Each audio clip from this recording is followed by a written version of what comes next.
The Ready Talk Boxing Show, better known as the Double RT Boxing Show, with your host, Mr.A.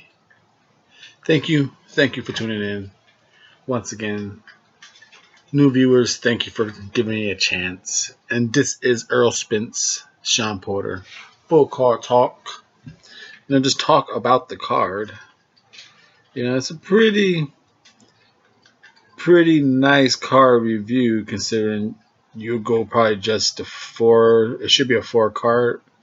Molina Lopez is the opener as the pay per view. Of course, the prelims. They got the young Joey Spencer on there. Hopefully, he looks, will he get his knockout streak going back, as his competition's getting better. His knockout streak's stopped. He hasn't looked too dominant like his first four performances, so we'll see how he goes there. See how he goes there. I know it's first four, right? But hey, you guys know what the fuck I'm talking about. But as far as the card itself, obviously headliner Spence Porter, which is kind of funny, the eye test, the paper test, eye test, the paper test.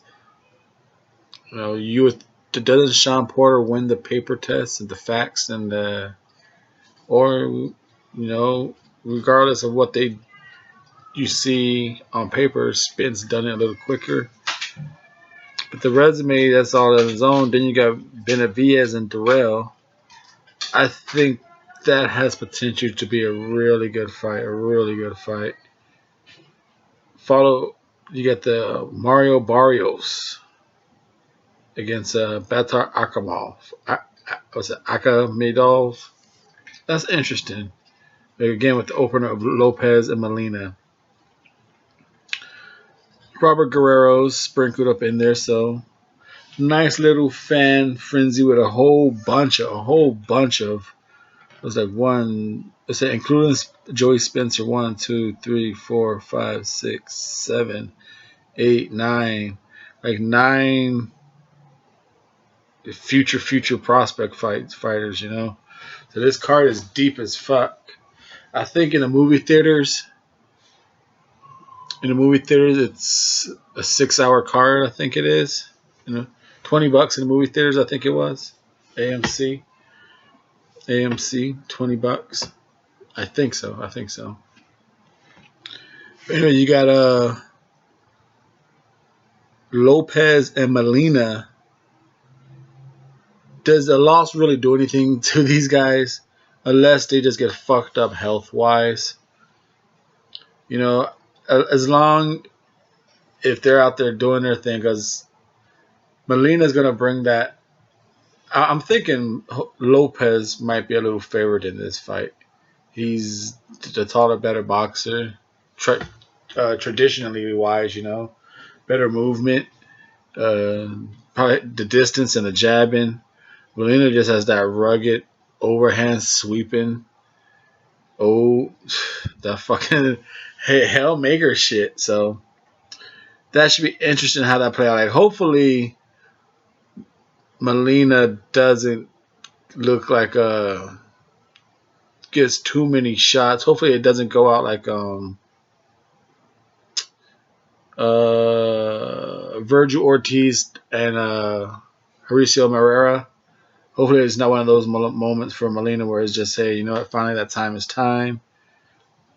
Then you got Mario Barrios for the WBA super lightweight title, folks.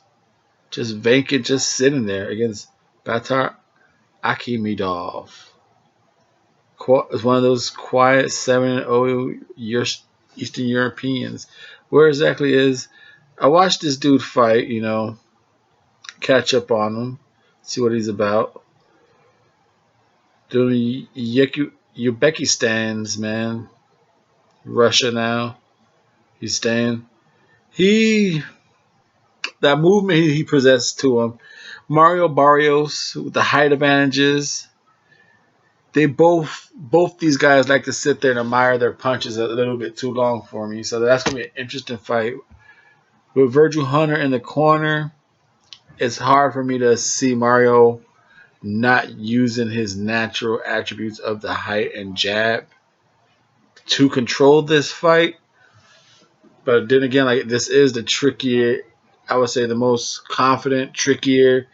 I would say tricky as in like creating traps, getting angles to get himself in to break the disadvantage of being the shorter fighter to jab off angles, body shots. So this is without a doubt, even though it's a 7-0 record,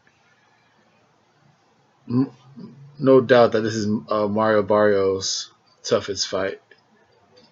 You know, he's as far as punching, he has the punch selection to catch Mario while he's likes to get in that mid range and slug, and he's tall. He leaves himself open for that, but they both do. You know, they both leave their. It was I guess in boxing they don't take their head off the punch line. So that's I think that factor right there is going to play a major fact in this fight. Whoever probably is, I won't be surprised if this fight a major punch in this fight is a hook with a hooker because their heads are right there. I won't be surprised if that. Oh shit! Someone's hook got there first with these guys. Then you got Durrell and Benavides. Interesting. Interesting. If Benavides never got busted with the fucking cocaine, do you favor Durrell to beat him then as a challenger? And if Benavides was the champ, would you favor Durrell to upset the champ? But now that the roles are reversed, are you favoring Durrell to defeat the challenger? Very interesting. Very, very interesting. If it's weird that they don't got him ranked on this site. What the fuck is that? Bunch of bullshit. But anyway, if Durrell, do you see a rematch? I got this fight ending in cuts. I think Durrell is gonna get cut open. I think wasn't he cut with his last fight or something with some head bumps? I think him and Benavides is gonna be fucking. I think they're gonna be throwing bombs while they can, and I think Durrell is just gonna old cut's gonna open up on him, and it is not gonna be good. It's just gonna. I won't be surprised if it's like a ringside stoppage TKO type shit. It's because if it's not I'm over here trying to find a nice rankings. I want to see fucking. Cause I know obviously the fucking fight is what you call it, Plant. And you got Saunders out there. Plant, Saunders, fucking Durrell. But Durrell, if it sticks to contracts, you know, the WBC been promised Yardarum a shot at the winner. And I know those guys that team's gonna fucking bring that to public if they don't get their shot. So I don't see the winner of this fight doing any unification anytime soon. I'm very interested to see if Durrell takes that fight to Benavides, or does he come out boxing? Does can he make Benavides slow it down, cause we seen we seen people with a similar style of the dog and Darrell. You know, the dog take a fight to David. David kind of, for the most part, stands up to that shit. He gets cracked. Ronald got him pretty good, dropped him. I believe he dropped him, right? Yeah, he dropped him.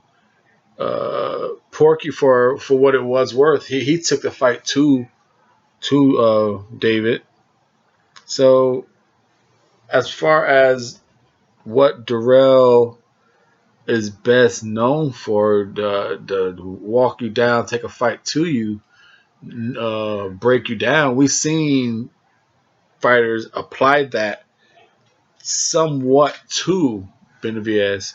We haven't seen someone really try and, at least recently in my memory, recently I don't recall someone trying to do what we recall Benavidez walk and break people down to a Darrell. So it's gonna be interesting to see how that who's gonna force the walk down.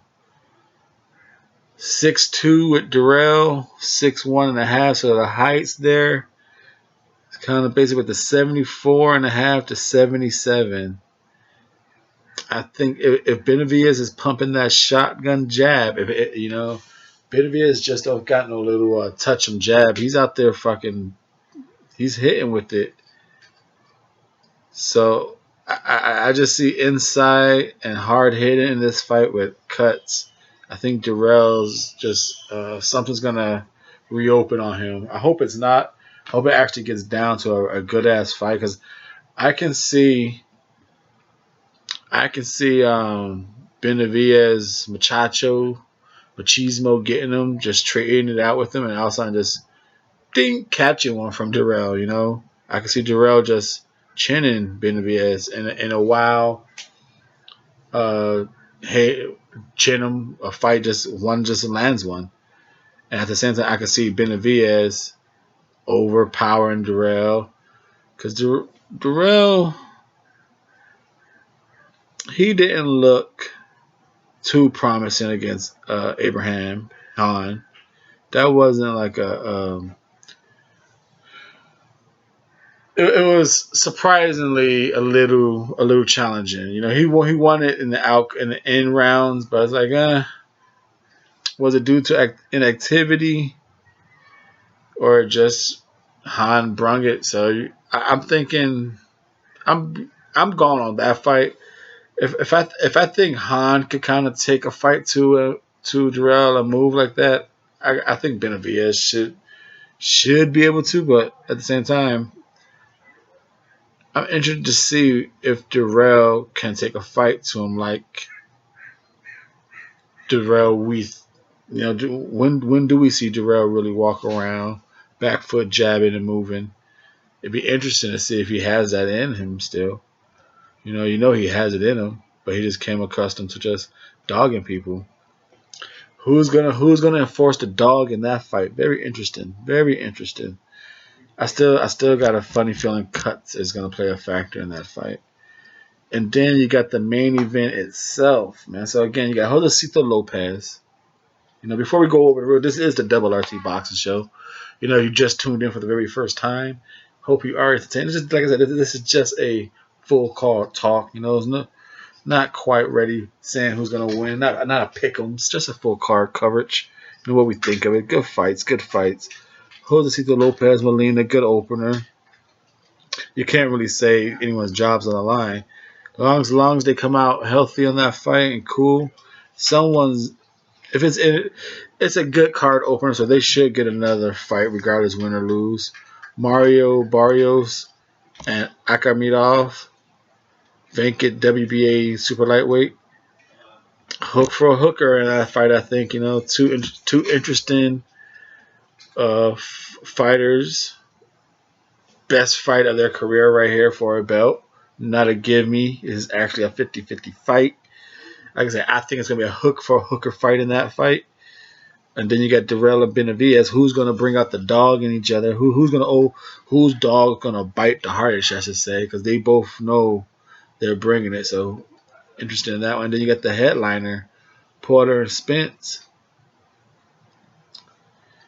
On the eyeball test and the paper test. Eyeballs are gone with Spence. Paper and facts are go with Porter's done better. you know, but it's gonna be interesting. What style of Porter are we gonna see? Can Porter afford to go forward and be aggressive? We've seen the Ugas fight, you know, and that's the closest we can assess what type of fight Errol Spence and Porter will be. We never really seen anyone big, strong, kind of aggressive like Errol Spence fight Porter. All his big fights, he was able to really, do his thing, do his manhandling. Then you could throw in Kell Brook, but Kell Brook neutralized all that with holding, jabbing. Muscles. Then you got Ugas. Porter was on the outside because it was a little dangerous for him to go inside against Ugas. Big, strong. Ugas kind of fucked up on that strategy towards the end of the thing. He didn't quite take advantage of the inside. And then you got Errol Spence. You can kind of throw Errol Spence in that category of Shawn Porter opponents as far as a stature, was it stature, frame, physique, boxing style. I guess Spence fits that category of Brook and Ugas. And Porter doesn't look too hot against someone of that structure. You know, he's not quite able to use his physical attributes to his advantage. He's good at boxing, good at jabbing, good at moving. It was very impressive and effective against Ugas. Now, will it be able to do that against Spence? Does Spence have better footwork than Ugas? Will he take advantage of the moments where Ugas didn't? Ugas kind of followed Porter around a little bit too much, let him move. Will Spence do that as well? Or will he move and jab and slow Porter down, trap him, and then do as he says, knock him out? So it's going to be interesting to see if Porter, as good and rugged and credibility he has, will he finally be able to? Even though he's 1-1. He's never really looked super uh, positive, controlled, a good performance in, like I said, in this structured type of fighter, in a sprint, Spence, Brook, Ugas, that structure, style, physique, build, all that stuff. He never looked as dominant as the Shawn Porter in previous fights. So will that streak continue? Will Spence not be able to handle uh, Shawn Porter's in and out attack? Will the movement and the lower body strength be too much for Spence? Because that's where this fight is going to really play a matter. If Shawn could get that lower strength advantage on Errol Spence and control where he wants Errol Spence to go in that ring. Because eventually, even if Porter's moving and doing what he was doing to Ugas on the outside, he's going to have to fight Spence at moments in that fight. And if he could get his lower leverage power in that fight, then we'll see what happens, But like I said, I don't see any one of these guys getting tired. Gas tank never seemed to be a problem for these fighters in previous fights, so I don't see punch volume being an issue. I don't see gas tanks being an issue. They're saying knockout. It's gonna be because they're in the mid range throwing bombs. You're thinking, like I said, Spence, the resume can't match Porter's. like I said, the eye test, the paper test. Porter's done way more credibility credit stuff. Credibility credit. If you can even use that back to back. He's than Spence have done in his career. Spence has done it quicker. Reached the start of what he's doing quicker than Porter. You can say that as an argument. Like, hey, yes, Porter's done more, but he has more years to get the ball rolling, and he hasn't. Spence ball came out and it's rolled, and he's already kind of with Porter. You can, like I said, you can match the argument on that. But as for career wise, Porter resume achievements is papers versus the eye test. Porter got everything on the paper.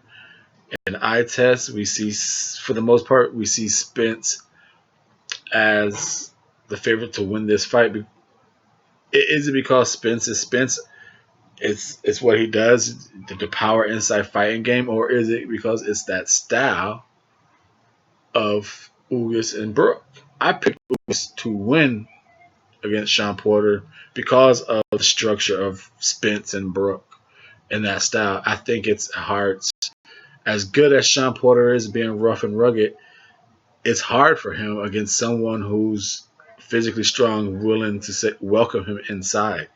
Shawn Porter is good at muscling you when you don't want to do that. When you want to do that, it's hard for him to overwhelm you. So it's gonna be interesting to see. Like I said, Spence I think is favorite for that style. Interesting to see if this is a knockout. So, like I said, that's just talking on the card. Thanks for tuning in. Thanks for giving me your time and support. The Double RT Boxing Show, the Ready Talk Boxing Show. I'm your host, Mr. A. Thank you for your time and support.